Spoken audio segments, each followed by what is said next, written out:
Right, it is now time for raising funds for world domination, day number 170.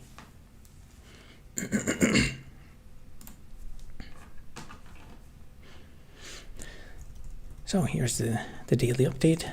So Monday this week was the third L2 merits hearing that we've been waiting for. And the conclusion as of today is we're waiting for either the final ruling or another interim order from the LDB, and they will decide likely one of two things. One will be to reject the outstanding N13s. I think there's still about 15 or so in this building. Another 15 of the people already won. Or we will have at least one more N13 merits hearing, which would probably be at this point even after Christmas or something. So there's at least a bit. So I'm quite confident that eviction would not be an outcome from this hearing. There would be at least one more hearing to argue more sections.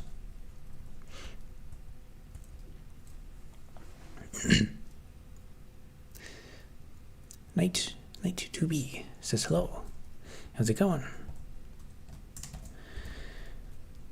So the other thing I've been working on is trying to increase revenue by setting up a more professional Shopify store.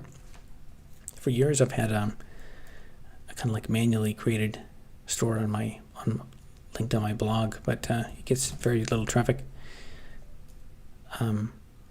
And the benefit of the Shopify store is you can put stuff in Google Merchant Center.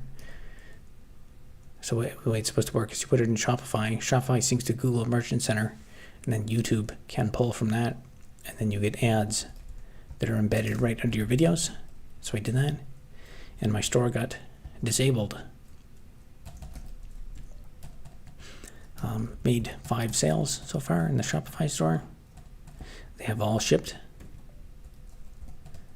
And also, if you want to buy a dedicated block type for the block mining simulation game, you can get one on sale right now. You can buy Guthite, or I guess the other update is Canada Post is delivering mail again. So that means the orders that I shipped, they should be en route. Oh yeah, and the other thing that took up half my day was I worked on getting like an install process for Tomcat 10 web server, because I want to some of my packages are all on Spring Boot version 2 dot whatever. I want to upgrade to 3, and that basically, to upgrade that, I basically have to upgrade everything. I have to upgrade Tomcat. I have a bunch of projects that use that, which is kind of annoying because it basically means like when I do that upgrade, to upgrade that one package, because I have everything in a multi-modules thing, I have to upgrade all the packages at once. So then they're all going to have a ton of I'm sure there'll be like a ton of like weird things, imports that I have to change, and interfaces that no longer exist and stuff. But anyway, just put in a couple hours a day into that for now. Oh yeah.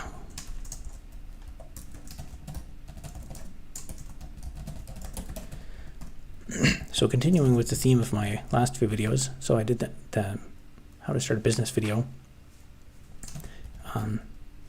And I decided, while I'm kind of on that focus, I might as well just try to get out a video on kind of each major business topic. So I did one on accounting, did one on law, I did one on like general funding models. The next one will be on marketing, and then we'll see. Maybe I'll do one on sales. Honestly, I'm really not a good person to ask about sales, but getting sales is such an important part of your business that I will at least attempt to give my flawed, incomplete understanding. So I'm sure a few people would be interested. I can at least say like what worked for me and what didn't work when the challenges.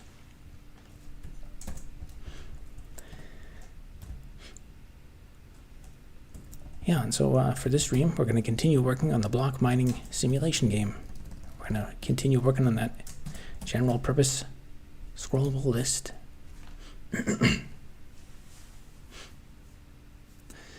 Nice to hear the strike's over. Yeah, that's good. It's well, I guess hopefully they resolve their dispute. I mean, if they restart us another strike around Christmas this year, because they did a strike. It was like a month-long strike, and at the absolute worst possible time last year, and that was kind of just the nail in the coffin for a bunch of businesses. So be in a very what we call it, like morbid way. It would be almost comical if they did the exact same thing this year. If they like did another month-long strike for the I mean, everything's in recession. People are hurting. So people are just, all the small businesses are just praying for Christmas, and then they'll go on strike. Glad to see you rocking with the day 170 stream. Yeah, time flies. Yeah, I'm pretty sure I haven't missed any days. I've been trying to keep up the pattern. The problem is now I've done 170 days. I can't stop now. I can't. If I miss one day, then I'm breaking my pattern. Just checked out your Shopify store. It's a shame your X $ sticker packages are sold out. So what I did is I posted, I created like an item for just to test it out. I did like a $2 sticker pack, like just because I didn't I had just set up the store, and I'm sure there's like there was some misconfigurations. I put like stickers for $2, but I didn't realize there was it was trying to like I had the countries set wrong, so people would try and buy it and then they couldn't buy it because it would say not available in your country or something. And then later I tested it, and it was like trying to charge people $10 shipping when I wanted it to be free shipping, but there's tons of tons and tons of things to figure out how it all works. Honestly, selling on Shopify is way more complicated than I had expected it to be.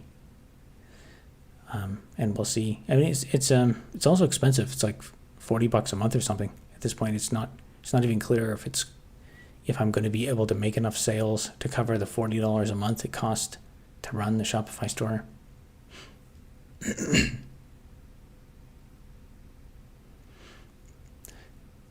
What's your business revenue like? Business revenue is not very good right now. The Shopify store. So I think actually I moved the domain. I think it's it used to be store.robertelder.org, and I changed it. I actually made that a redirect to the Shopify store. I think I have the URL. I think I moved it to. I think I moved it to store.robertelder.org / index-old, and I think that's if you want to look at the old main page. I had that up for a few years. I got like some residual traffic from my blog. Actually, I linked it in all my it was in some of that like social, like people ask me, you should sell merch. So I did add that as like a merch link in a bunch of my like the list of video links. And I think I've made $300 in sales in all of history through that. But it really seems like that stuff is it's very much just like an opportunistic thing. If there's if people if something is in front of people will buy it. so people just have to get on the page. YouTube revenue is down significantly this month. It's kind of weird. Sometimes it'll go down a bit, and then it jumps up a lot at the end of the month. But right now it's probably going to come in at like less than $1,000 for the month. So I think that's partially because I haven't published as many videos, and the videos I have published haven't done well. And it's also the summer period. And then, oh yeah, I didn't do the daily posts for a while, so I restarted those because those actually seem to boost the traffic quite a bit. Just quit my job at EWS. Nice. Hope you have a nice big nest egg. Buying a house in cash. Oh, that's excellent.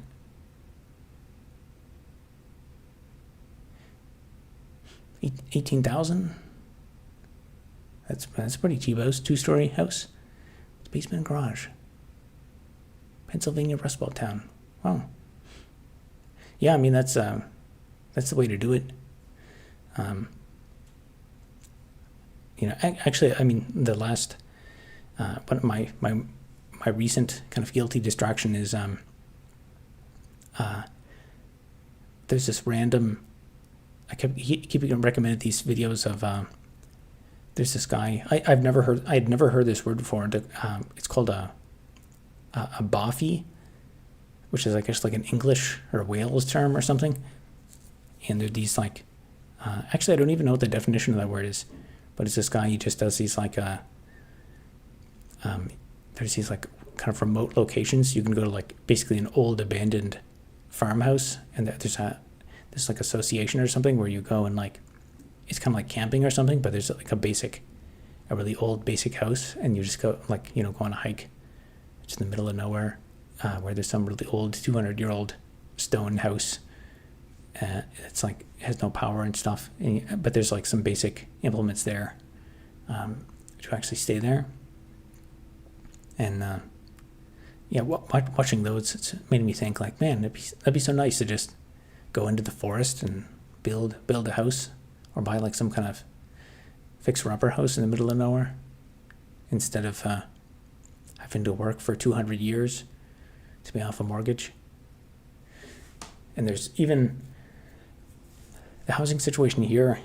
The housing market is starting to buckle, and there's people who bought houses, and apparently it's happening up here that some people, even though they make their payments on time, because the value of their house has gone down, and the risk profile, like the market has just deteriorated. So even though people are making their payments, the bank wants people to now put more down, because they're in a higher risk situation, and some of these people are like losing. Like they made all their payments, never missed a payment, but the bank is like repossessing the house because they are like in a higher risk profile, and they want or I think it's because I think it was on mortgage renewals. So the mortgage renews every 5 years, and they have always made payments, and they could make the payments for a mortgage renewal, but the bank is not even offering the option to renew the mortgage. And I don't know what exactly the fine print says, if they're supposed to like put up all the cash up front, which they can't. But it's forcing these people into a situation where they basically have to sell their house. And to be put in that situation is just it's ridiculous. And then of course there's much more that could be said about the madness of housing, but yeah, $18K for a house, that's pretty nice. Watch that CPU video. Funny, excellent. Yeah, is that the first time you've seen it? Yeah, it's amazing to think that That video has 15 million views and there's still people seeing it for the first time. Now we need to show mines in Africa mining for silicon.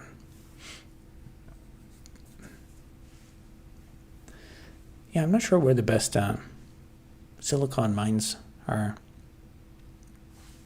I think the silicon they use for CPUs, they specifically choose it for, I think based on like minimizing certain trace impurities. Like I think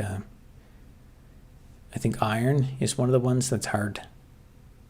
Like after to get to the high purity, getting the last few atoms of a certain few elements out is really challenging. I think it's iron and nickel or something.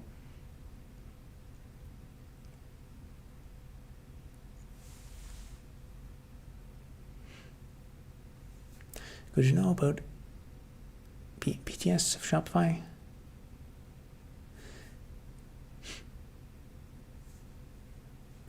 Hack Matrix, congratulations. Yes, congratulations on owning a house. You're one of the few people who are able to buy one.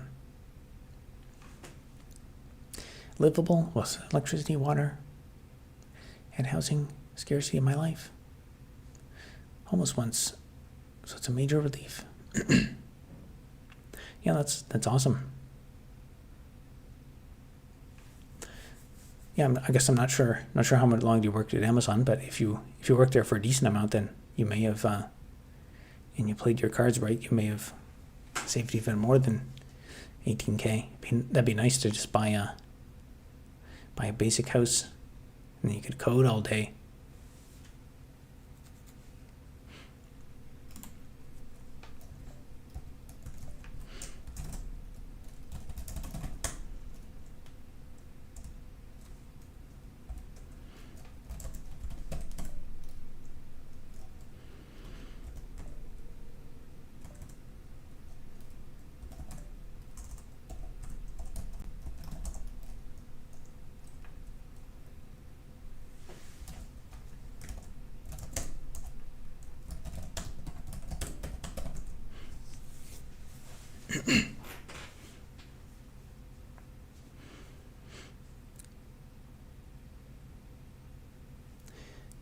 EY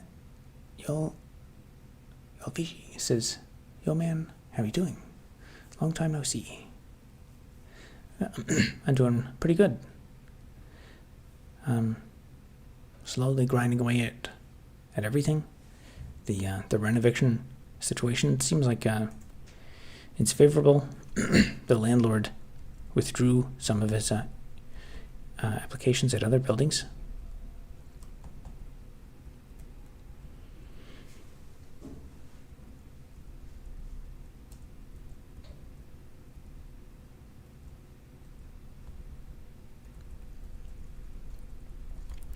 So I guess I have to do a couple more bounds setting on this.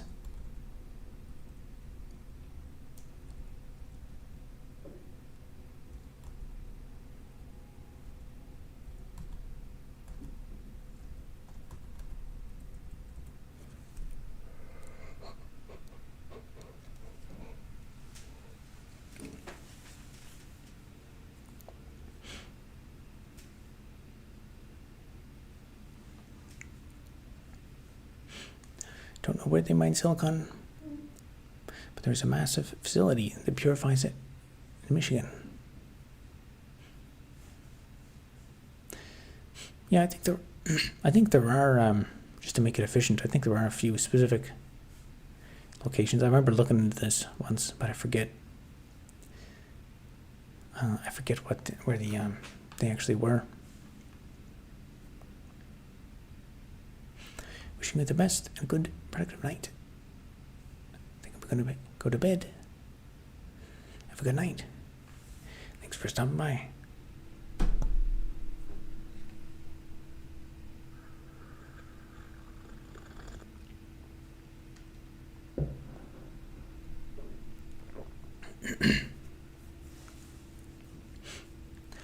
Make a video how to make diamonds at home.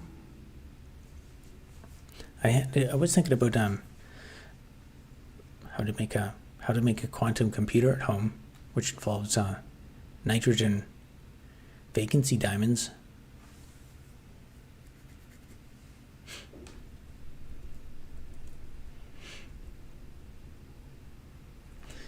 You know what? I think I'm gonna try. I'm gonna go over and try to maybe make the chat. So try to like make it a bit bigger. I think I might have like. Yeah, it's kind of hard to read the text.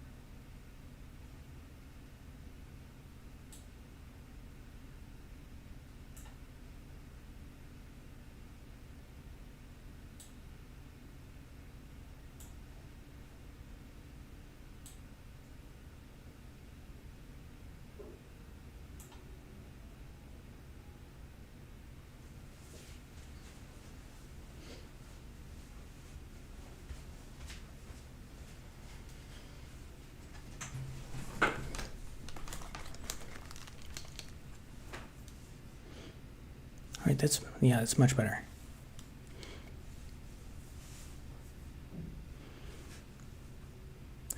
How to produce the Philosopher's Stone. Oh, is that the actual recipe? All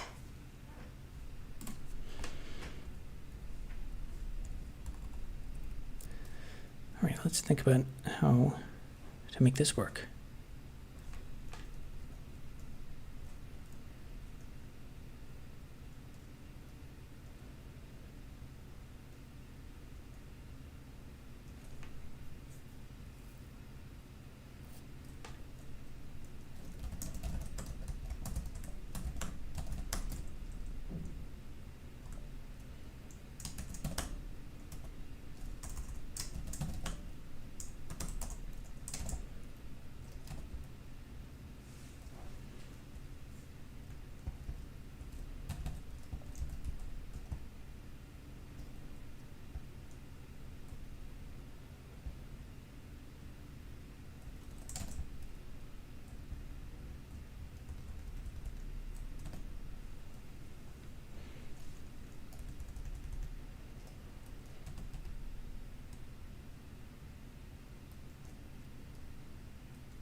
That'll just fix everything.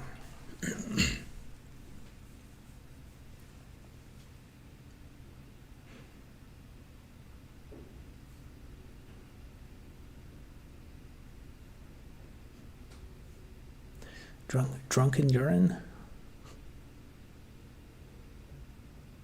I don't know. I'm not. I don't know too much about alchemy.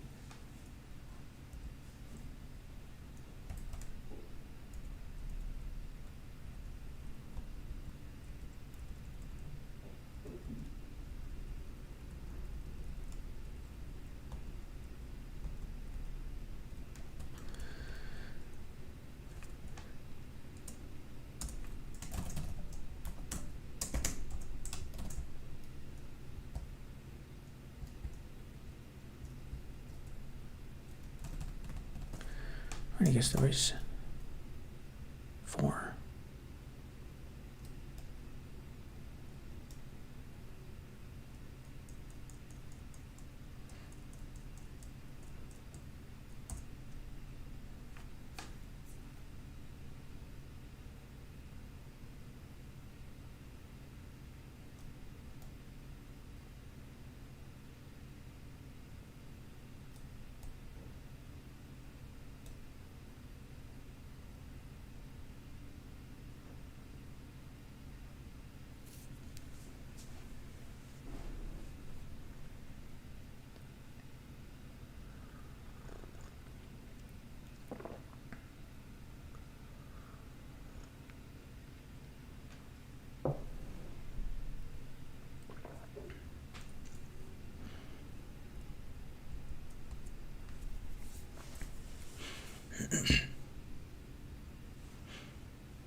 Do you use code LLM at all? Up to now, I haven't. I did. People ask me about it quite a bit, so it is on the to-do list. I have tried out VS Code a little bit. I asked some questions about the repository. I was trying to do some performance improvements, and I asked it a couple questions and stuff. And every time I've used it, the results I get are like so bad that it kind of makes me not want to not bother using it. I had been kind of resisting it for the longest time because the integration with like an IDE is just not good. But I think that's getting resolved.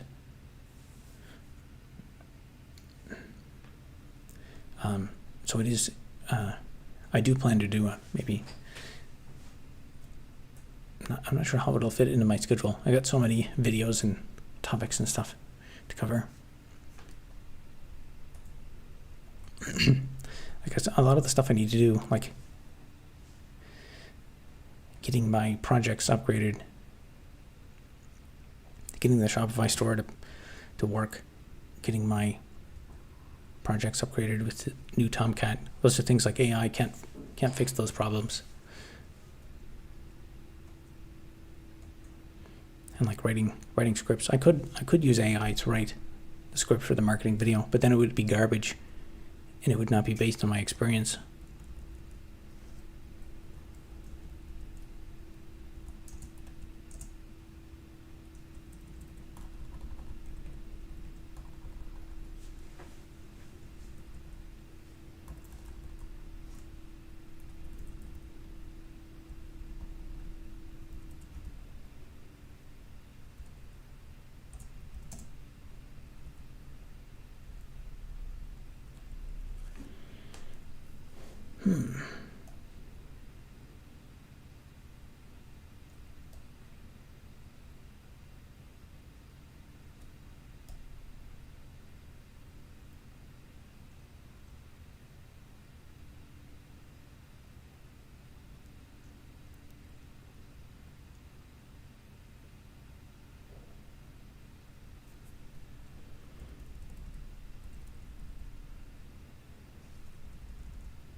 So I guess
Don't eat mercury or sulfur.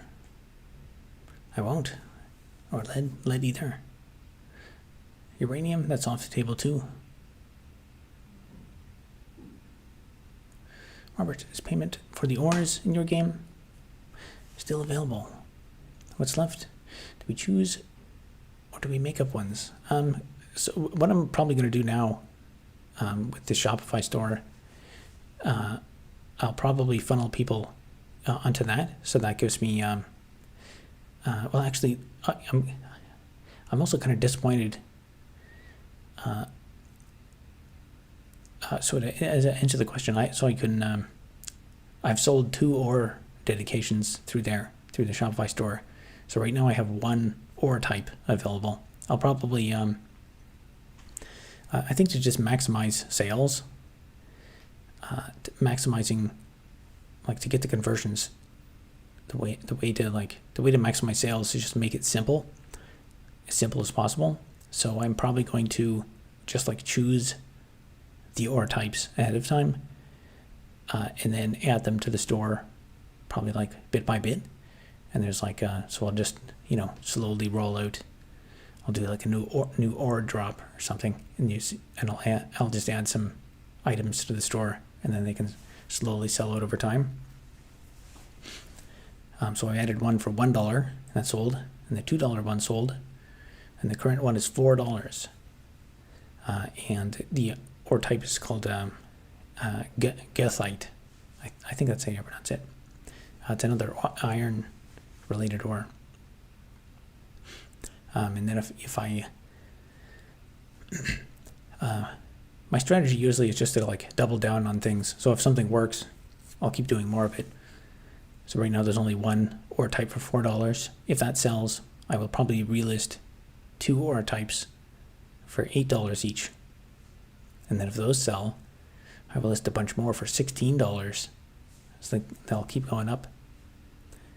And then I'll just like decide the cast number and stuff ahead of time. But of course, if people have like a specific request, I can also accommodate that as well. But if people, I think it's just simpler to decide ahead of time and just write it into the description.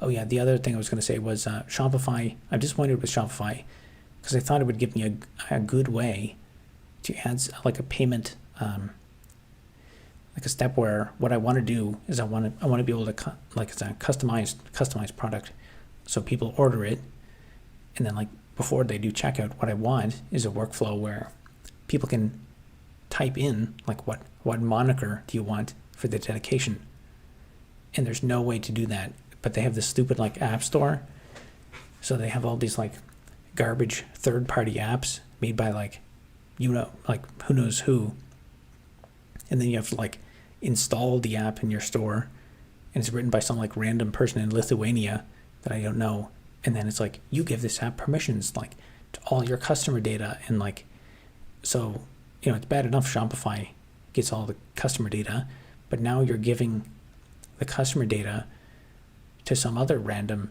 third party. So I don't know. I'll have to look into that. That's weird. That's my HDMI cable is not the refresh rate's not keeping up. It's fine line. Using LLM, use it too much, the output is garbage. AWS is really pushing its engineers to use it, but the old hats are resisting.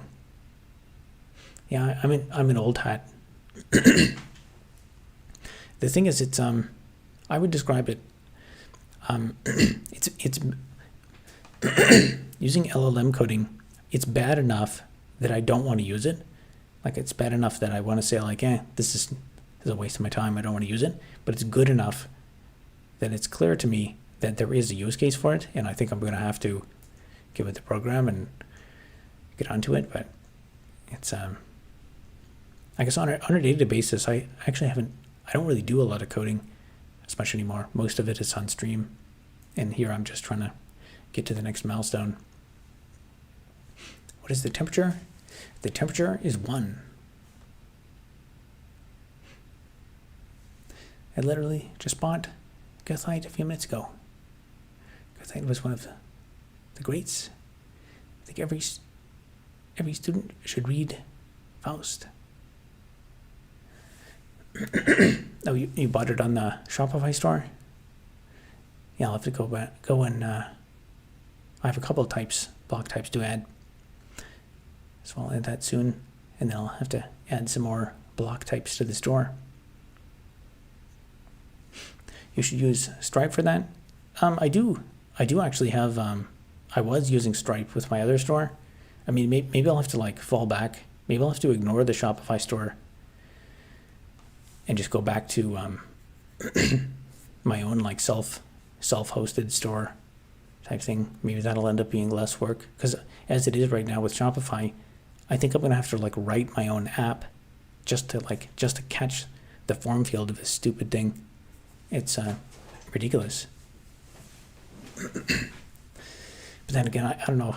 I also, it doesn't make any sense to write all this stuff unless I can generate sales. So like if I waste like a month to write all this like store code and stuff, and then it turns out that, you know, this business model doesn't work, like if I only make, you know, a few dollars at it, then it's I guess for now I'll probably just stick with Shopify, and I'll have to reach out to people via email to ask them what they want for their dedication. Hey Robert, I discovered your channel via the video where you talked about international students in Canada, your experience in the community college system.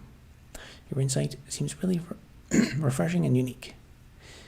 Yeah, hopefully some of the insights in that video actually lead to some improvement. I saw there's kind of a reckoning now in the college student system. The enrollment is going down for a lot of these colleges, and I think they're starting to clean up that immigration pathway. And I've seen some clips of politicians grilling some of these people that run these colleges and stuff, and coinciding with that, I noticed the views on the video were up. So hopefully there's some insights from that lead to better outcomes for everybody.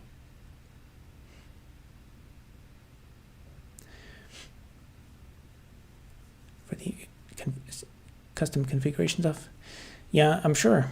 I did use Shopify for the other store. The big problem is like it's a lot of work to write this, like even though it's like a basic CRUD app and stuff, to write software that does like checkout processing with like calculates taxes and stuff. And what I did, I just created like Shopify links. Actually, you know, I'll probably have to go back into that, because like maybe I can just create a custom purchase link, which was not really great because you can't do like shopping carts and stuff. So it's just a link to one item that you get through Shopify. But I'm not sure if it has as many payment options or anything. But yeah, lots of variables to think about. But it all comes down to sales. Like if I cannot generate the sales, if there's not enough demand, then the whole thing is a waste of time. If the platform, if the platform works perfectly and I spend all this time coding it and getting the checkout process to work, then it's a waste of time. But I have generated a trickle of sales, so if that continues to be the case, then I will just use my my approach that I talked about before. Just if something works and makes money, keep doing more of it. Just keep doubling down on stuff that works. IDK, if Patreon, Gumroad, or other cheaper options. Yeah, I have a Patreon. There's a whole bunch of features on there. It seems like Patreon wants you to like post on there all the time and create like Patreon exclusive stuff, but I don't have time to do that. It's so much work to make content all the time. E-commerce seems unnecessarily complex. It's more daunting than corporate tax code. Yeah, I mean, it even it includes the corporate tax code too, because you gotta like do sales tax, and if you do international, you have to figure out the sales tax for every country and customs controls and stuff. Somewhat senior, started in 2013 professionally. I like using Chat LLM, but Agentic LLM, where it edits code for you, is pretty bad. Yeah, I've heard the same. Seems like a good strat. No need to do work that doesn't pay. Lean startup. Yeah, I read the book, The Lean Startup. It's actually getting a lot harder to do a lean startup because, one of the problems you run into now is like the barrier to entry for everything's getting harder. So, like I said, with like to set up that Shopify store, I just wanted to set that up to see like, is anyone gonna, like, if I can't, I set up some stuff for like $1 or $2. So I thought if it takes months to get $1 in sales, this is a waste of time and I should cancel it. So I put like barely, I just left like 90% of stuff default, and there was like some issues. I had some issues with the return policy and stuff. There's like links that were not populated. But the problem now is everything, you have to have like a privacy policy, a terms of use, a shipping policy, a return policy, like all this business contact information and stuff. And if you don't have those things, then stuff like Google Merchant Center there's all these AIs and stuff. And the worst thing is I have to put this on the website and enter it in Shopify and on the website. And then I also have to I have to have the same information entered into Google Merchant Center. And the data in Merchant Center not only does it have to be populated, so I've entered it twice, but it has to match. And then they have this AI that will like go and check it on the website and make sure it's correct. But if there's an inconsistency, and there's two different ways to add it, so there's just an enormous opportunity for the stupid AI or some like bug and something to find data that mismatches, and then it's like, your ads have been disabled because of misleading content or something. But really, like I just want to test this stuff. I don't care about like one of the things that's flagged is so I had to do a return policy. So I said, okay, there's a 30-day return policy. That was just the default. So I click that in Shopify, and then Google Merchant Center, it's like to try having better store quality by having a 90-day return policy. So I'm like, okay, whatever, click that, and then the AI went and checked whether the policy is 90 days because it says 30 days on the website. But I told Google Merchant Center it was 90 days because Google Merchant Center wanted me to tell them that. So then that gets it flagged. So then I gotta like tell it to go recheck, and it's like this can take up to 10 days to process. So it's it's a pain in the butt. Like I want to do the lean approach, but the lean approach is becoming increasingly unavailable.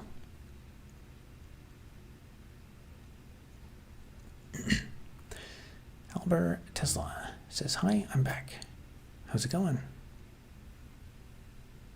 Hey, I'm new to this channel. Hello there. How's it going? Which province you're based in at the moment? I'm currently in Ontario.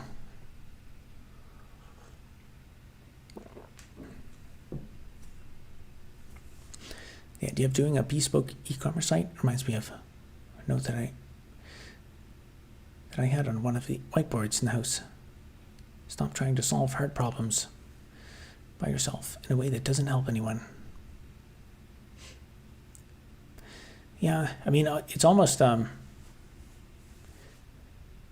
one level, it's kind of insane to reinvent the wheel, but like the wheel is also becoming bad now, so it might even,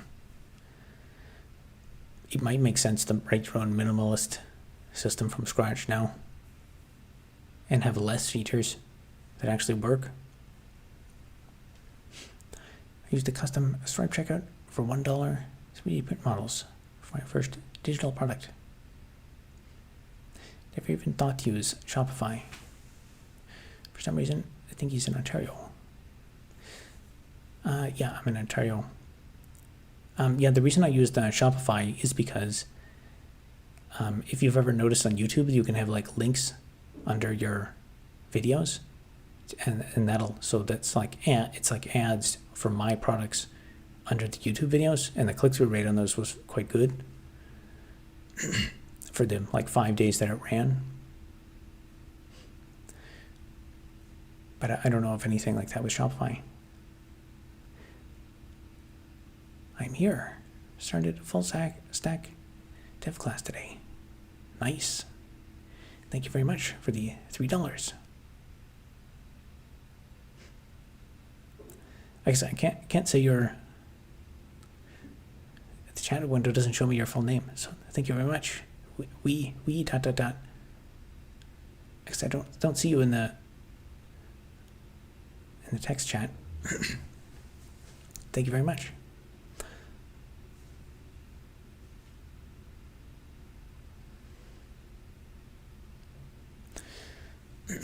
Right now I make a very basic 2D bouncing ball system using projectile physics.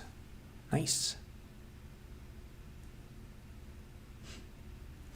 I'm watching from Andyman Country, Ontario, right by the US border. I'm a big fan now. Nice. Welcome to Thunderdome eating. Okay, yeah. I remember you.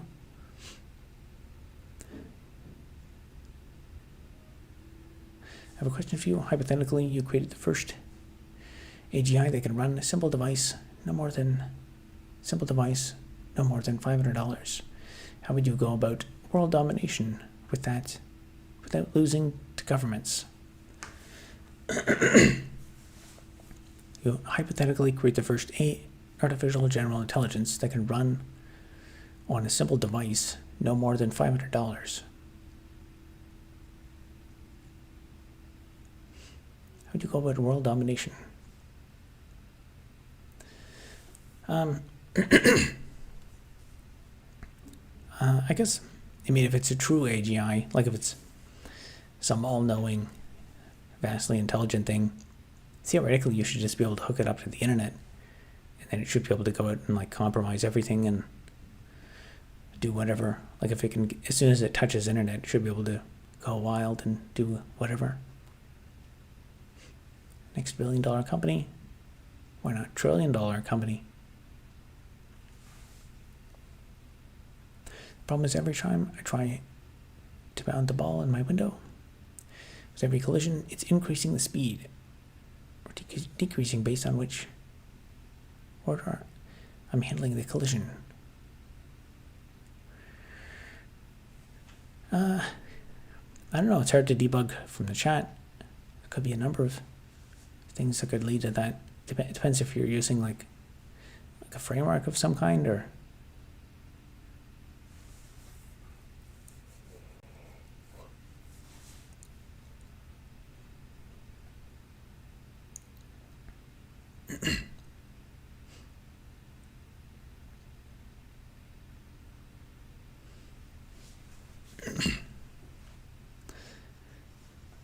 AI, how do I beat the governments? Yeah, you could just ask ChatGPT.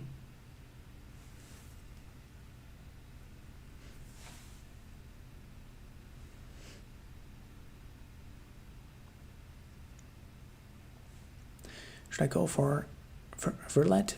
I'm not sure. I'm not familiar with what Verlet is, or like that kind of stuff. It sounds like you said the speed is increasing. You could always have some like debug code, or like even assertion failures or something, so that as soon as your the condition becomes wrong, like if you're violating conservation of momentum, you can have some assertion to like immediately fail as soon as that condition is violated. How is progress so far? And the world domination plan? It's going pretty good. We got $3. Got $3 in chat revenue over here, so that puts us quite a bit closer to the goal of $12 billion. Ever consider doing a hackathon stream where you develop with a team on a specific project?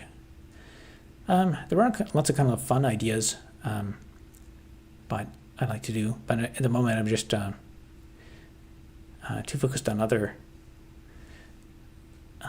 like these. Those are like, that's an interesting, fun idea I'd like to do if I had the resources and time. But like this Monday was the third eviction hearing in that saga, so that was taken up. For the day before, I did some studying on the tenancy law, and so that took up my time and attention. But and then also the revenue for the channel is starting to go down, which is one of the reasons why I started up the Shopify. I was kind of hoping that would go a bit more smooth and I wouldn't get immediately banned off of Google Merchant Center. But I also got to get out some more videos to get the revenue up.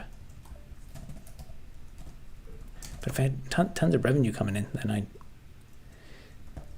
I could probably fund and think about some more projects. I mean, I thought there are some people I know around. I wouldn't mind doing some like podcast episodes. I actually have the equipment for it now, but I just don't have the time to put that together.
What's your review on Aldi rampant casino, lottery, and betting sites advertisement craze? Fueled by Doug Ford. What's your view on gambling and betting? I had no idea there was a betting sites. I don't have any interest in that stuff at all. Betting sites advertisement craze fueled by Doug Ford. This is the first I've ever heard of that. Try doing them side by side. Profile the calculations for extra credit.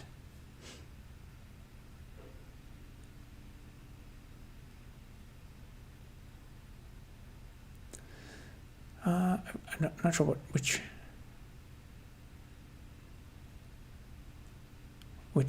statement that was referring to, but can't wait for my disaffected youth, angry youth, male, capable of lifting some things by visa. I promise I can definitely work out for at least 45 minutes. Excellent. That would come in very, very handy for building houses and constructing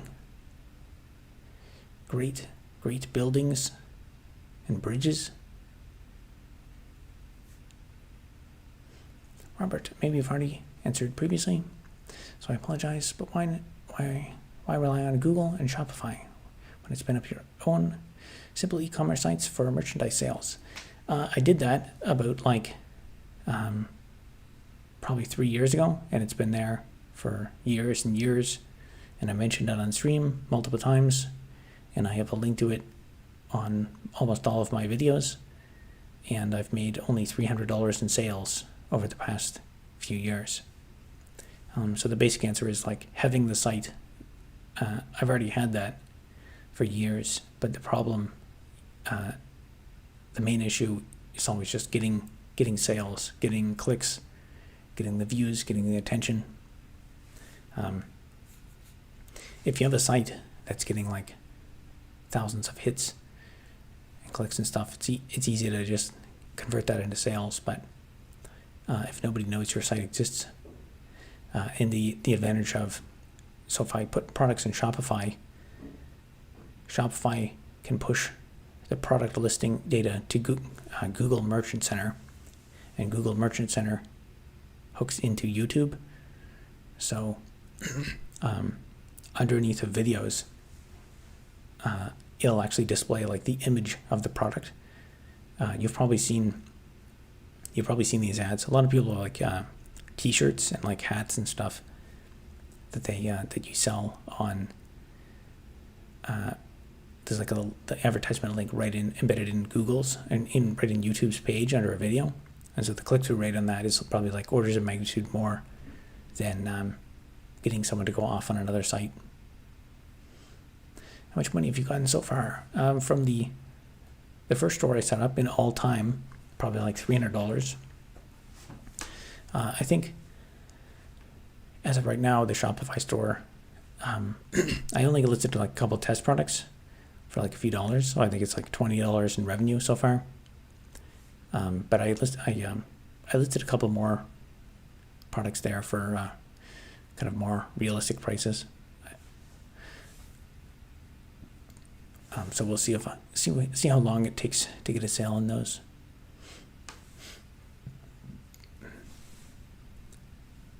I'll visit it and make a purchase soon. Need to drive traffic via advertising. Sounds like paid web site advertising and trafficking.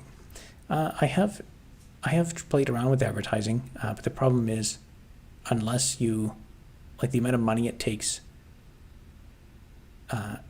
like thousands and thousands of dollars to build a successful ad campaign. So in the past I've spent probably maybe around like $5,000 on Facebook ads, and also I've done like YouTube. I've done like Google ads for years as well, for just like some simple stuff. And the amount of money like to train up to even answer the question, is it profitable to advertise a product, is maybe like it would cost you like $600 to even answer that question. And then, but also to make it actually effective, to make the ads effective, you have to have lots of data. So if you're just advertising to like random people, the click-through rate will be such that you will pay more money on the ads than you actually get in profit or revenue. So advertising is only really effective if you target a very small group of like custom audience. So like if I let's say I had like people show up in the chat and they're really interested in something, like they tell me they want to buy something from me, and then I tell them like go on this mailing list, and then I use that custom mailing list. I upload the emails to Google, and then I create a custom audience based on that mailing list, and then I advertise specifically to that mailing list. That would have like a really high conversion rate. So it would be, the cost per click would be very high, but the conversion rate would be very high. So it would probably be profitable to advertise to that group. But if it was only like 100 people, out of that 100 people, maybe like 5 will do a sale. So it's still the amount of, like, you're always limited by like the audience size. And so if I do 5 sales and get like, $150, that's not, it's some success, but it's not, I need all the numbers to be bigger. I need more clicks, more traffic, more everything. And I've also found like sometimes, like if you go in naive on this stuff, it's like with my other store, it's been up for years and it's made $300 in revenue. But then there's other situations where if you just try something new that like not a lot of people know about before it gets popular, sometimes it works like 100 times more and it's extremely profitable. Which is why I wanted to try with the Shopify, Shopify product ads on YouTube, because I do think that could possibly be like the game changer that maybe, ups it by 100 times. So you have to take like $3,000 or $300 times 100, $30,000. That would actually be moving that would be a meaningful amount of revenue. Robert, you win the lotto, $10 bazillion. What would you spend it on? Probably a Deepwater port up in Axel Heiberg. I see. Have you ever thought about Amazon, or even what? Keep at it. Never give up and never surrender. Yeah, I mean, I think about a lot of things, but I mean, I've been grinding away at what I'm doing for like 10 years now, and it's it's easy to find people who say like, hey, just do this, just try this or that, and it's easy to try, but it also just wastes a bit of time. Like it's there's tons of like advertising services and platforms and stuff. Like I tried doing Kickstarter campaigns for a while. That was actually seemed kind of successful at the start, but then they kind of just stopped working. I think that was actually more of a Kickstarter thing. I think the number of people going to Kickstarter decreased because that was actually before the Cambridge Analytica scandal, and I think there were a lot of other creators. Actually, I think it was a lot of marketing firms that were effectively like technically just doing like a drop shipping thing through Kickstarter, kind of like bending the rules. And I think they were spending massive amounts of money advertising on Facebook to bring people from Facebook to Kickstarter, and I was kind of incidentally benefiting from some of that traffic. And so that's why it was working really well for me.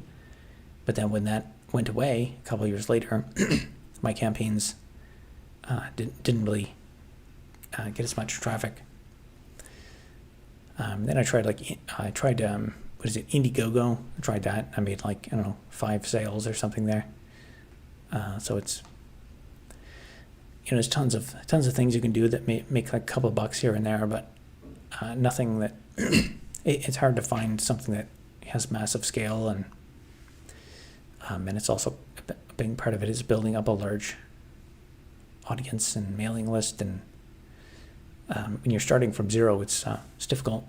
But if you have like $100,000 to spend on building a marketing list to start with, then it makes it easier.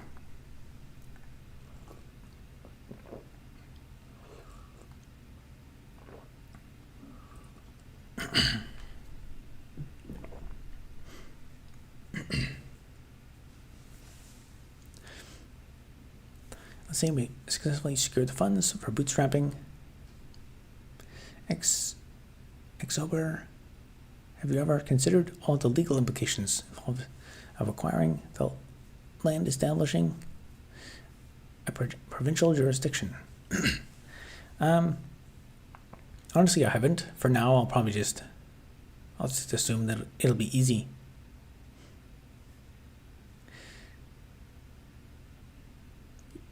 eBay, not.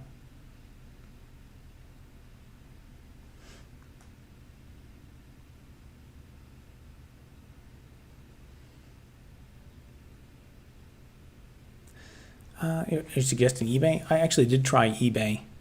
I did try selling stuff on eBay for a while. And that is, I came to the conclusion that's like absolutely not something that's I think that's another domain where like to succeed in that and make money, you would have to put a lot of work into it and like really, really learn the platform.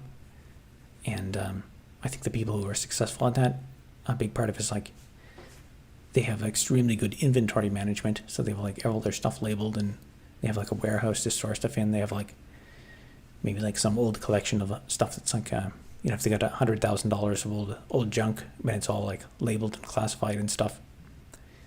And then it's a massive job to like enter the information. And then there's also kind of like a lot of the nonsense I talked about with you gotta have the right policies and stuff, and that kind of thing exists for eBay as well. It's hard to get a free lunch. Hang in there, kiddo. I will. Game Dev Chad says cheers. How's it going? All right, we're caught up in chat. Let's try to implement my thing.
For eBay, you need to have connections with your local liquidation stores, pay visits to local thrift stores.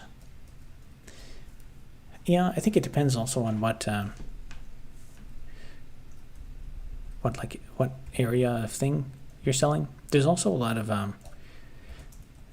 like for a lot of the stuff I buy a lot of like cheap electronic junk, like cables and stuff like that. And I think there's like I think a lot of it is like there's some Asian drop shippers that totally dominate that market. So they have like these people have like a small kind of technically illegal home-based business here in in the local jurisdiction, and they like have connections to people in like mainland China, and so they'll like bulk buy a box of some cables or something, and then they basically just ship it from their apartment. And so they have an advantage to doing that kind of thing. Whereas like if you're as a regular citizen, you would have to go through all the like proper import channels and stuff. And is that okay on eBay selling sports cards? Just another platform. They have the ability to reach a lot of potential customers and also offer advertising. Interesting. How much? What's like the how many dollars in sales per month would you say you make? Yoshikaka Kira says, "Hello world. How's it going?" eBay is the go-to for Chinese government liquidation sales. Is it? I know it's if you want to buy like cheap electronic stuff like connectors and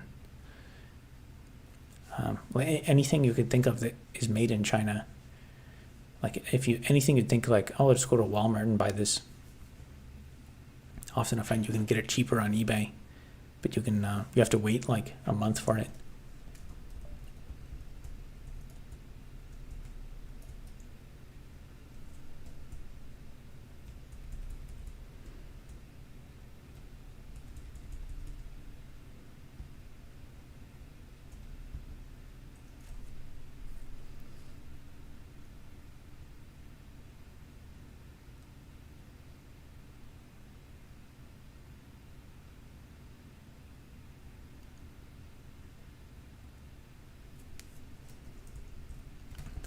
Maybe I want min.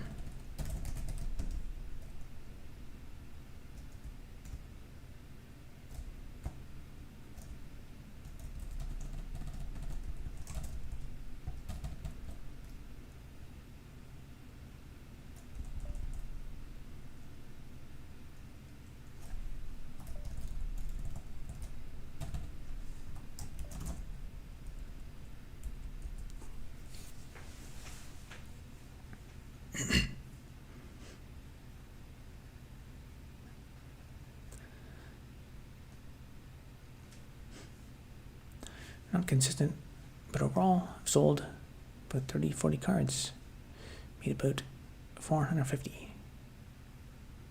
It's not too bad. Is that like all time sales?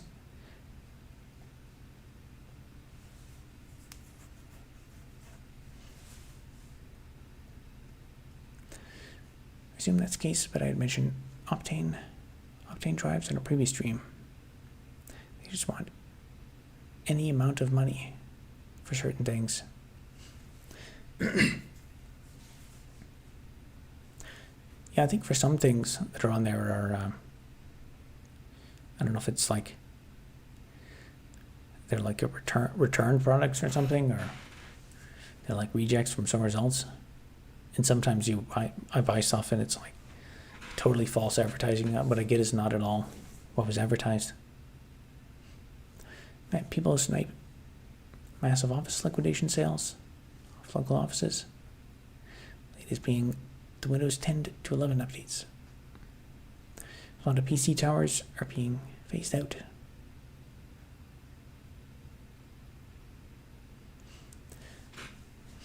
Yeah, I know there's money to be made in doing that stuff, but I don't plan to pursue that market. It's not I think it's something where you need to put a lot of mental focus on it. Otherwise, you end up wasting. It's easy to waste an enormous amount of resources, like collecting, old computers and trying to resell them. And for everything that you buy, then you have like a really good return. Like sometimes you buy something, you flip it, and make 10 times the money, but also a lot of those people, it's easy to end up with too much inventory that never sells. Be careful about designing around discontinued hardware. Yeah, that's a big danger. I've seen. I mean, when I was younger, I saw a lot of like these kind of antique stores and kind of like places that sold like various reselling various used junk and stuff, and over time they end up accumulating like massive amounts of stuff, and I think, wow, they have so much money here. And then it's not until I get older I realized like some of these places they end up running out of cash. Like they'll end up with like 500,000 old chairs and equipment and racks and stuff, and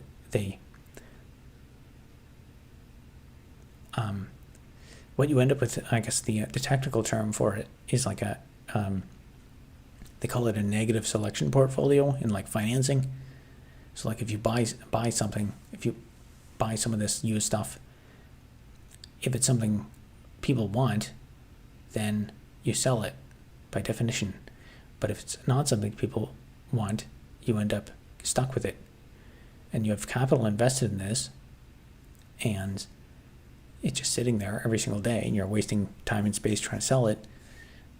And what you end up with is a portfolio of things that do not sell unless you eventually mark it down to kind of force it out the door.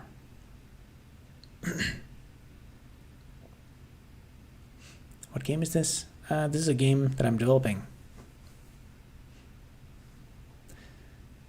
Yes, all time. Not bad at all. But truthfully, eBay really depends what you're offering. What you're trying to reach. Sports cars, retro gaming are biggest sellers. Yeah, I would imagine there probably is a pretty dedicated market for that.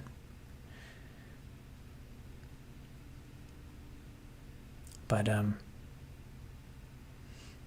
yeah, for my products, I don't know. I guess I could try.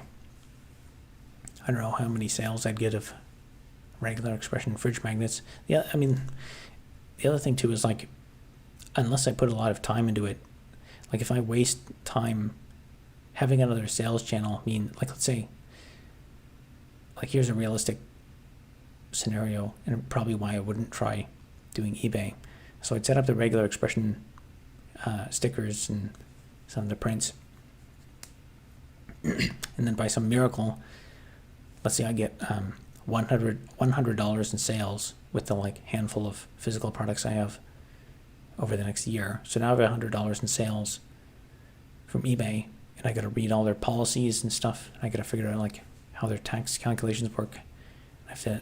There's like tons of time configuring the listings and stuff, and I gotta like make sure I'm complying with eBay's terms of service. So like the overhead of just getting set up for selling on there, because I know they're very stringent, and I gotta like connect the PayPal account, and I have to download the invoices, and the invoices are probably different on eBay compared to like all the other platforms. So when it comes time to do the accounting, I could easily waste more than $100 worth of my time trying to like decipher the differences in the invoice and record that. And so like a lot of that is, it's like startup cost, where it's the same amount of work, it's the same amount of overhead, regardless of whether I have $100 in sales versus $100,000 in sales. So to have like,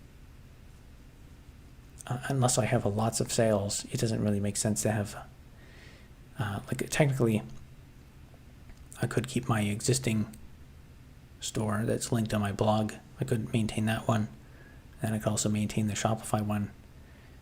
And there's probably other platforms I can try, but every new thing I try is it's just more overhead.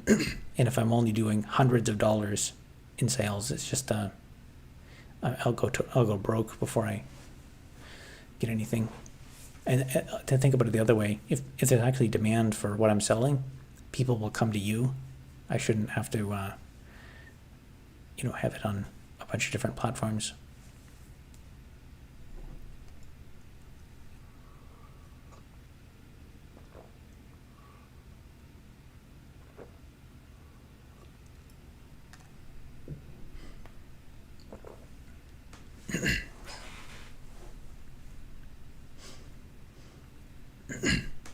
When you see half a dozen stores that are practically identical, you can invert. There's an institutional force behind it. Yeah, I've noticed that for a lot of those Chinese listings and stuff. I have to wonder what's.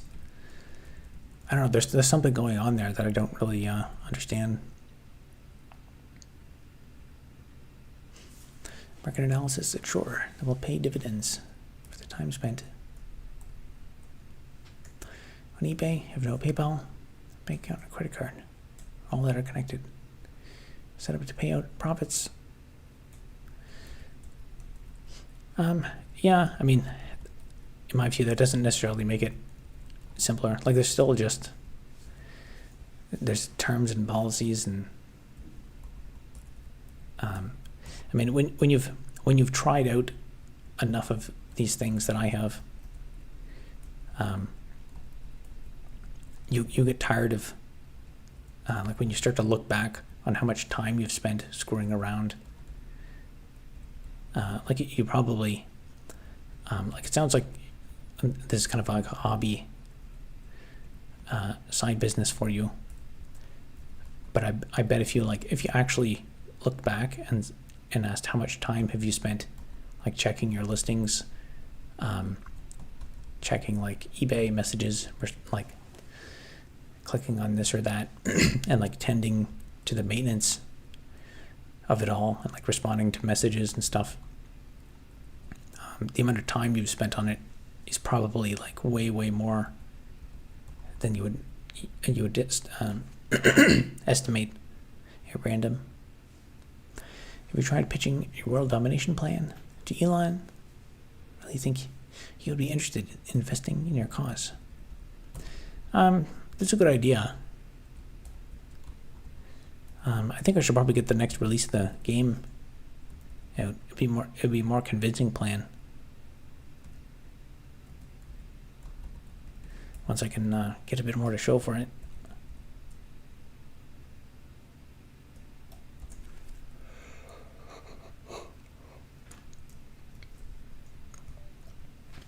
Elon has a Canadian passport.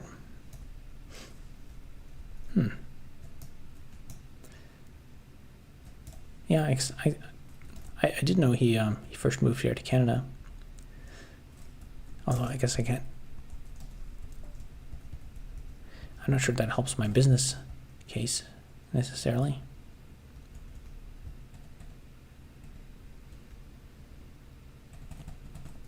Okay, it was max. What do I need to do on this?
Working that elevator pitch for world domination.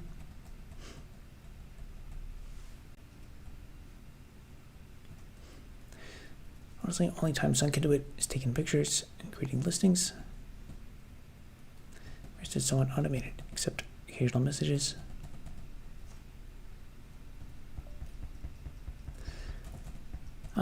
Yeah, I mean, there's still like accounting and stuff.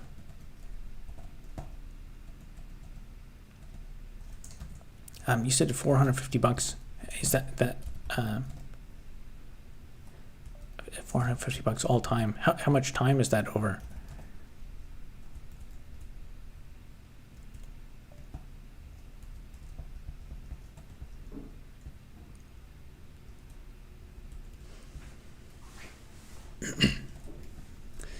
So for a lot of that stuff, I find it's like I understand the perspective. Like I felt the same way about a lot of stuff, like trying new things when I first started. But like for $450 in revenue, to get back into something that I only look at for like a few hours per year, it gets increasingly difficult every time to go back and be like, I forget how this worked. I forget how to interpret this thing. I forget how to like add these things up. And if you spend like, I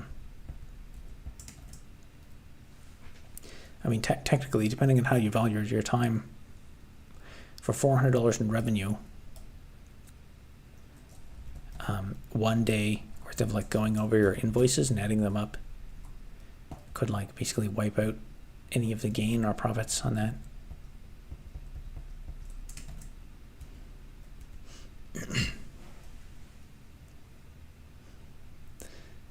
Just have to say, a combination of dry humor and sincerity are so refreshing in the current media landscape. Genuinely look forward to your new videos and have these live streams. Excellent.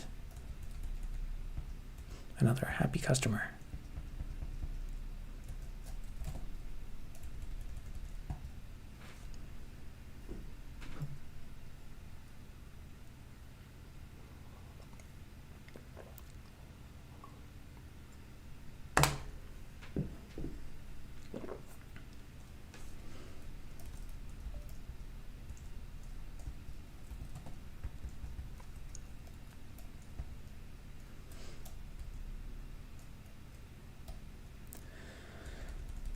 So the issue that I'm facing is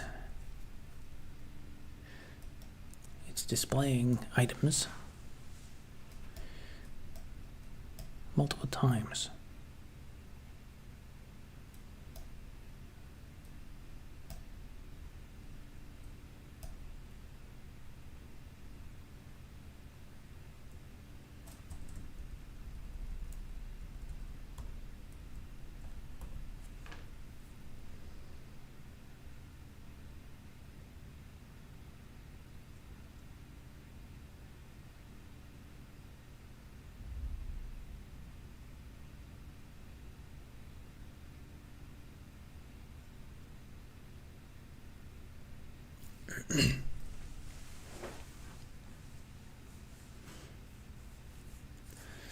$4.50 equals about 2 hours total time spent in the app. That's for supply. Hawking cards. Not that serious when it comes to financial accounting, profit. Selling sports cards. Yeah, I think what you're describing, like to me that sounds like a satisfactory and successful like hobby side business. And it sounds like if you put more time into it, you might be able to get that revenue up. Maybe you get more cards, expand into other. I don't know how you. If you're doing hockey cards, if you do baseball cards and whatever, I don't know that area as well. But it's like that scale of revenue. That's a threshold for me where it's like, where it's like it's not nothing, but it's also like at a scale where for the time and effort and thought, and also to like divide my focus into something, that's something showing potential. But if it stays at that forever, it's basically just like a distraction. It's like a nuisance. Like to make it, to spend, to have like another kind of outstanding thing. Because there's like all kinds of other, I mean, I think eBay sends me some stuff every once in a while. They want me to reset my password. So now I have to like keep that up to date. And I also have to like maintain, I have to remember like what I listed. So if I have a bunch of products, if I have like 20 products or something, and 2 of them are similar, and then someone messages me about something, and the list, I put the listing up like 3 months ago, and I forgot what's in the listing, and I have to go back and like recheck my stock and think about stuff. But I'm trying to like work on some other stuff because $450 doesn't pay the rent. So then you're working on other stuff to get the main bit of revenue.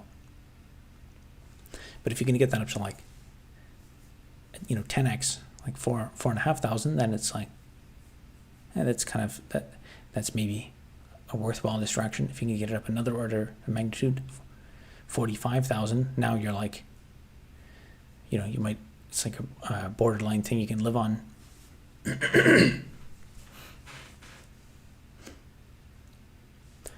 Stuff like sports card, Pokemon cards are really intrigue me. Curious to know how much capital you need to start trading cards, make a living. I would imagine it's you could start with just one card, but to make a living at it, I would actually imagine it's probably a saturated market, because I think that the class of people who like resell that stuff, like they really, really, really like doing that. And I think I've watched some videos about like people who started their own like retro video game stores and stuff. It was like it's been their lifelong dream to start one, and they just absolutely love it. But then they had to shut it down because it like the cost of rent and stuff. And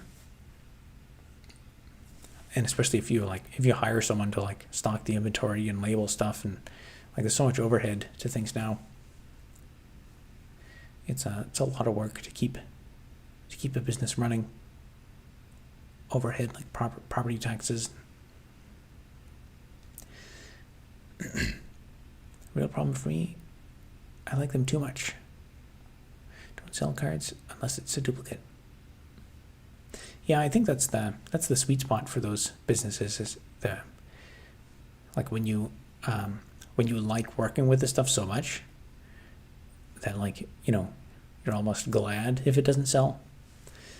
But I think the ones that make money, that make a lot of the eBay channels that are really making lots of profit, and they're not just hobby stuff, I think they almost are cynical and don't care at all about their product.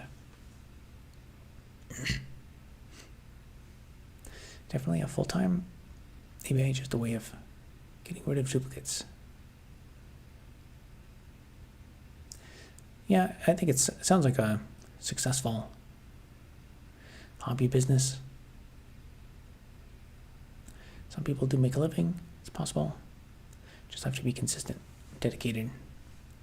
You also have to have way more inventory, because as you start to scale, like if you get a random sale, if on any given day you wake up, you got 10 sales to process, which is where you have to be making money at it full time. You have to find those 10 pieces quickly. And if you're digging around in a tub of cards for half an hour to find it, and it takes half an hour to find each card, and you have 10 cards to find, you're going to go out of business soon, because you're going to spend all your time looking for your stuff.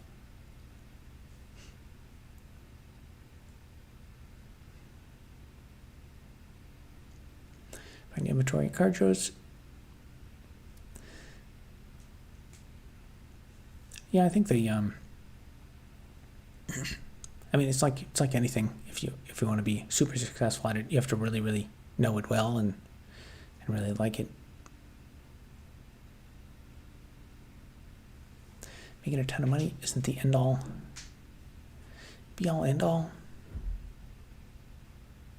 You only have one life to live.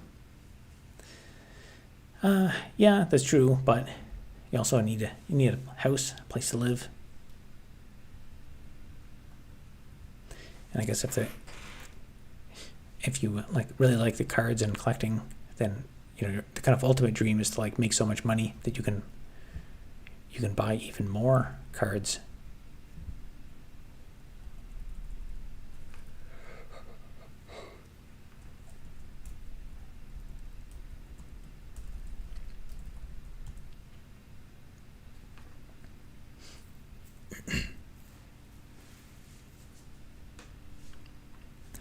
Need money to bootstrap Exo Hyper. You mean Axel Heiberg?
Let's see what that does.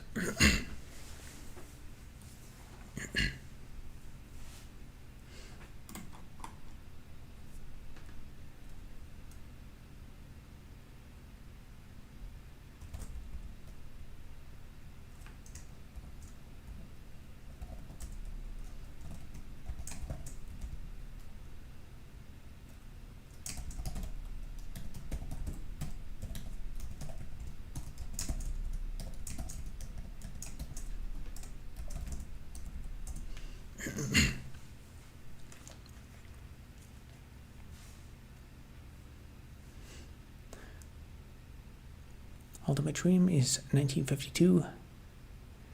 Mickey Mantle. Oh yeah, I think I remember. For a very brief period, I collected some cards when I was a kid. I remember Mickey Mantle. I looked through I had these like cards from like cereal boxes or something, and I looked through them all for a Mickey Mantle, because I heard that was worth a lot. I didn't have one though.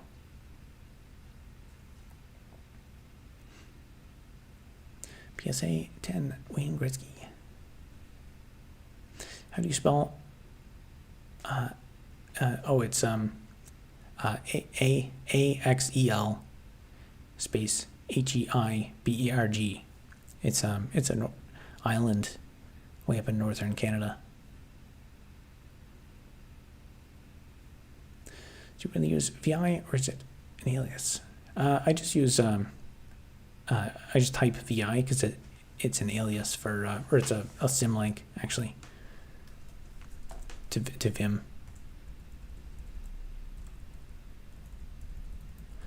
Nice, that looks like it is working.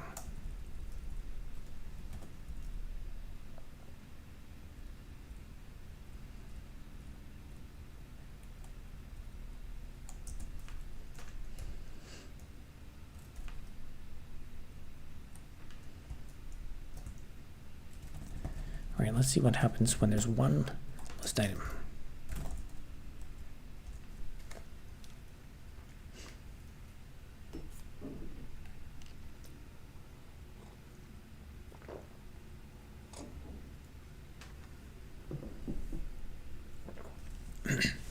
Oh, the exchange rate changed. Someone sent $3. I think it was the other night, and it equated to 420 Canadian. But tonight it's 421.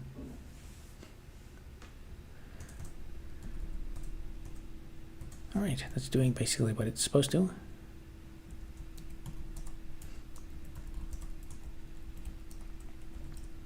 Scroll bar doesn't quite work, but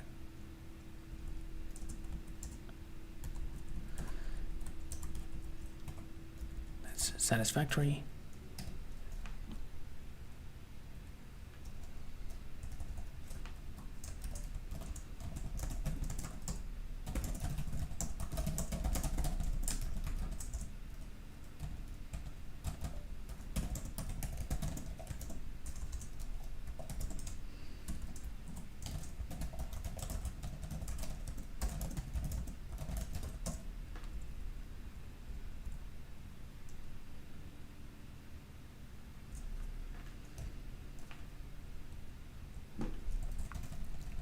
Now what happens if there are 0 items?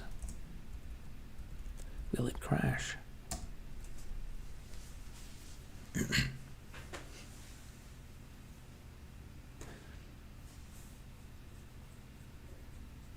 Just search it. Yep. That's it. Axel Heiberg.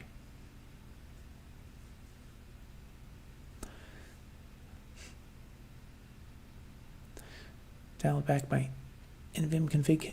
Kickstart was great. There's still too much behind the scenes. I'd like to know what my software is doing.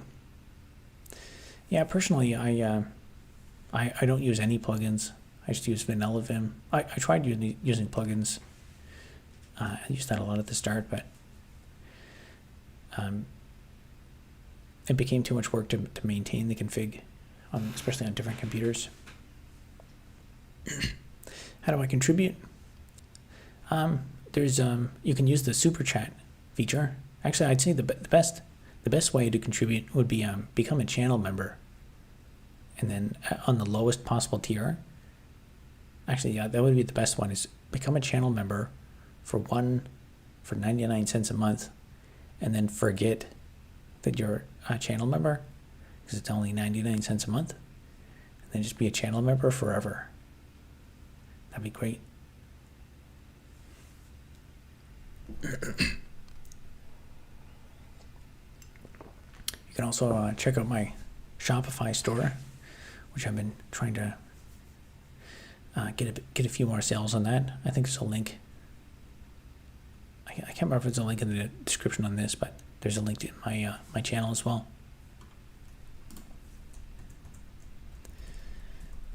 All right, that's an empty list. That's basically what I expected.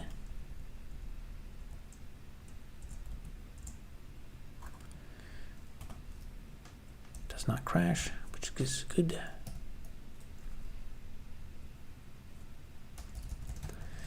Okay, it works with 0, works with 1 and 2.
I guess this case should really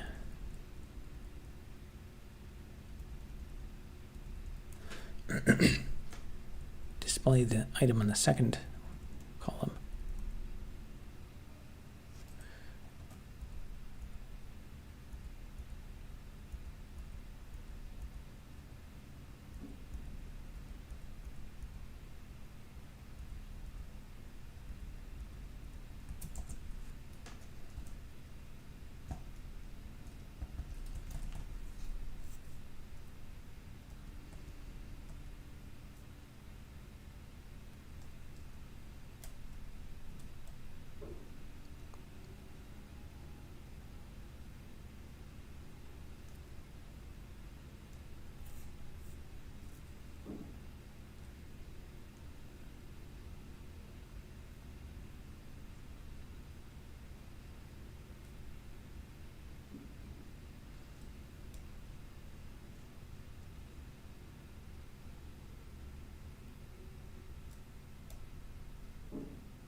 Now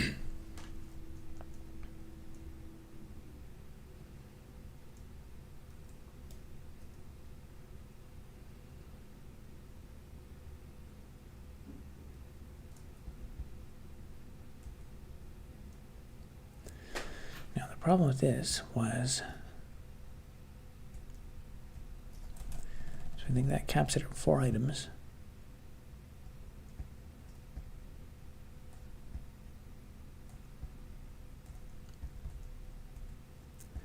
And it displays an extra one that you can't get to.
All right, that's closer.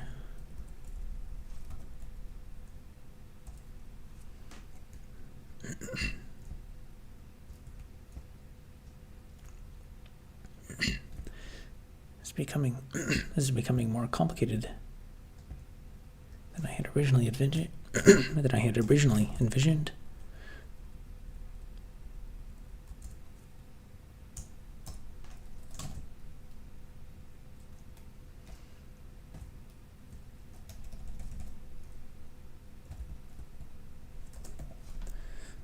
Let's do 8.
All right, so far so good.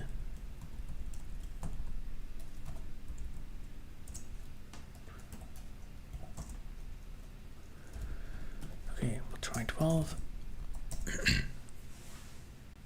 Are we dominating today? Yes, we are. In fact, we're making some very good progress on the terminal block mining game.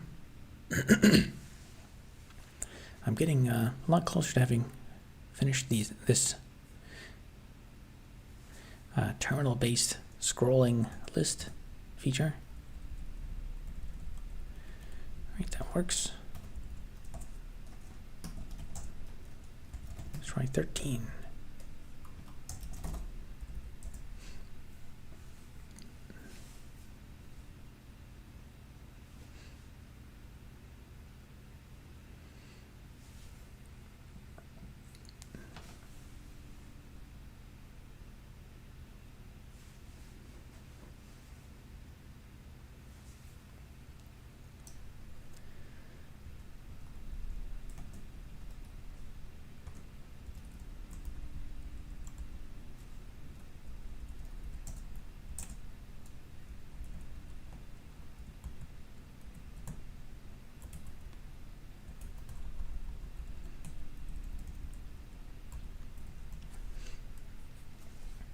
Approximately how many CPU cycles away are we from world domination?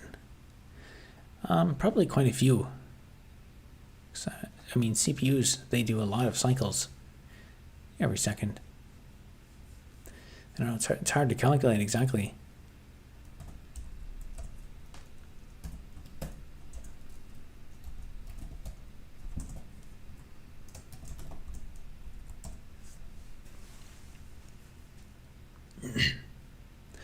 What software do you use for the streams and for editing videos? I'm interested in film production, streaming, if I can ever manage to organize something. I use, for the streaming, OBS, actually for the streaming and also video recording, for like a screen capture on the computer. I use OBS. I think that's basically what everyone uses. Yeah, actually, I don't even know. I think there's basically pretty much no alternatives for streaming. That's like for streaming stuff from your computer. That's basically the standard. And then like for the endpoint, there's well, when I streams on my mobile phone, I guess so. There's a YouTube app on your phone, but a common thing, like it's very common for people to stream, say, from their computer to an endpoint, like I think it's Streamlabs or something. That's a common thing. Right now, I'm just streaming directly to YouTube. For video editing, I use Kden Live, which is an open source system. Now it's It's not the greatest. I've encountered some weird bugs in it before. It's been pretty stable the last few versions. And I mean, as far as like an open source, like a free piece of software, I'm pretty happy with it. It's I'd say there's quite a learning curve. There's a lot, like it was a lot of work to learn how to edit videos, and I'm still like learning new techniques and stuff, or like a new features. Like there's more advanced features you can do, like like speed ramps and stuff, which are like a fairly non-trivial thing. Like if you watched my how I became dangerous video, in that video there's some scenes where I filmed the scenes in slow motion. Like if you know what video I'm talking about, there's a video where I'm walking with like the fedora, and it's taken from the perspective of there's a flower in the shot, and like as I'm stepping, like as I walked in slow motion, it was a continuously, constant frame rate slow motion. And if you play it over the video, it doesn't sync with the music, but I added speed ramps. So if you watch that scene, what you'll notice is like it's slow motion, but it transitions between like slow motion to like fast motion when I do the step, so that allows it to kind of like it kind of looks unnatural. So it's like it's slow motion, and then as the beat happens, it's like fast motion, and then the step coincides with the beat. So it just makes it look more it's more satisfying to watch. I mean, it's like subtle things, but it makes for a better result. It's also a lot more work. Tried to get in live for 10 minutes, had no idea what it was doing. Yeah, it is. There's it has quite a learning curve for sure.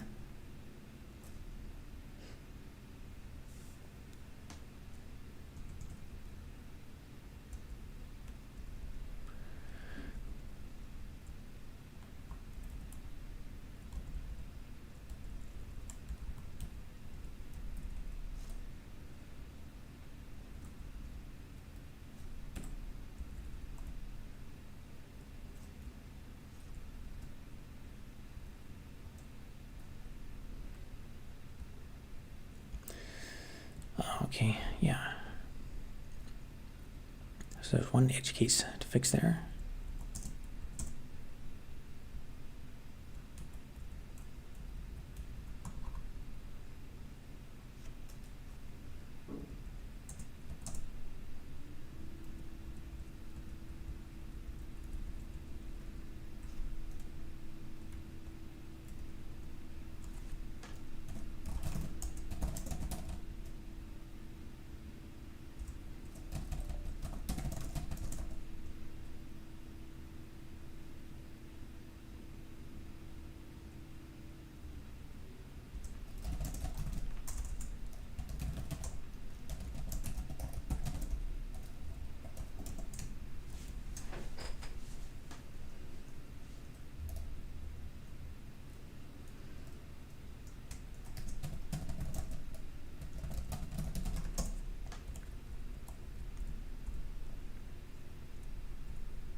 Okay, this needs an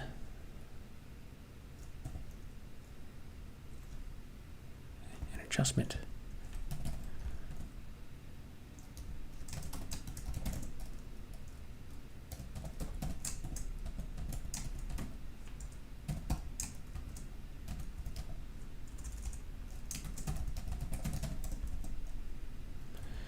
So if the max number of visible items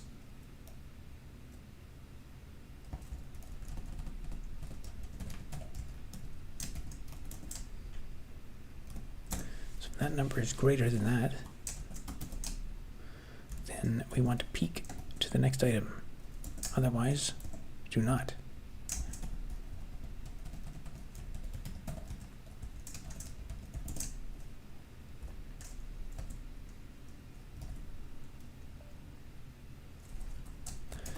this work? Let's see.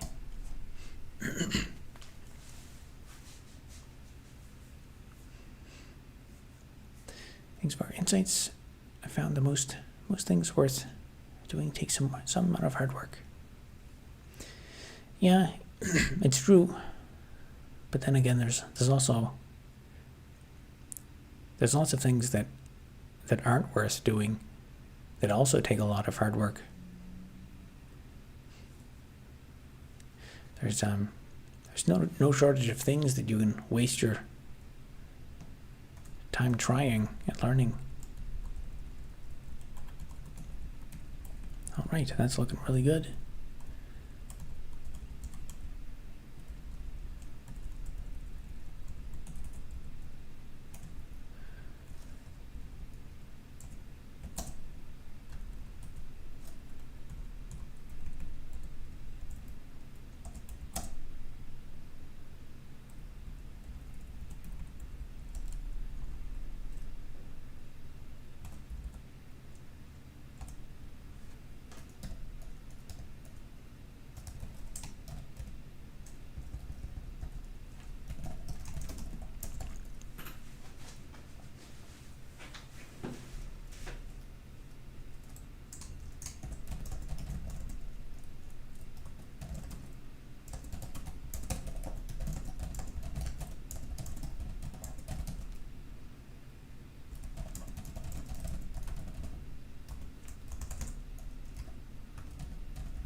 All right, that's doing exactly what I want.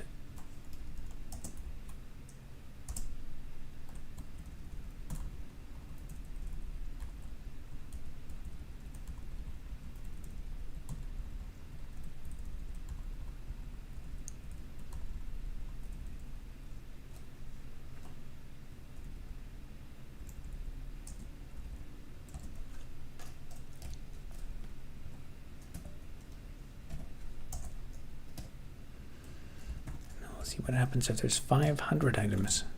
I've never tried this case.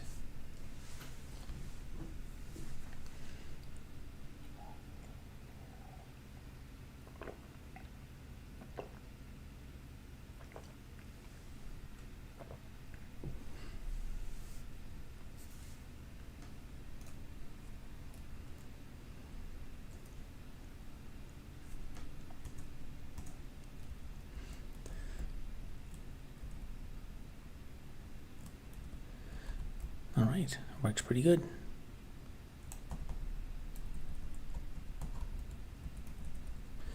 Actually, I guess there's a scroll bar bug there.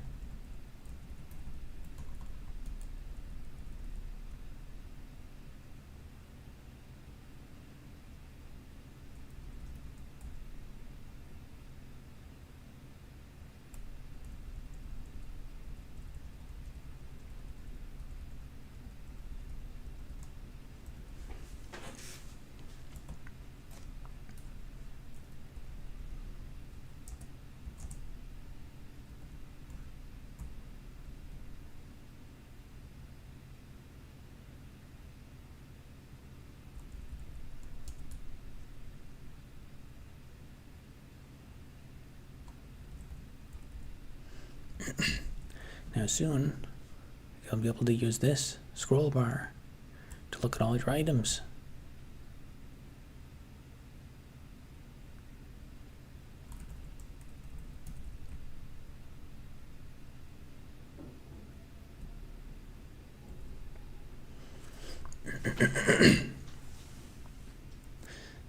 All right, that's what I wanted to accomplish for tonight.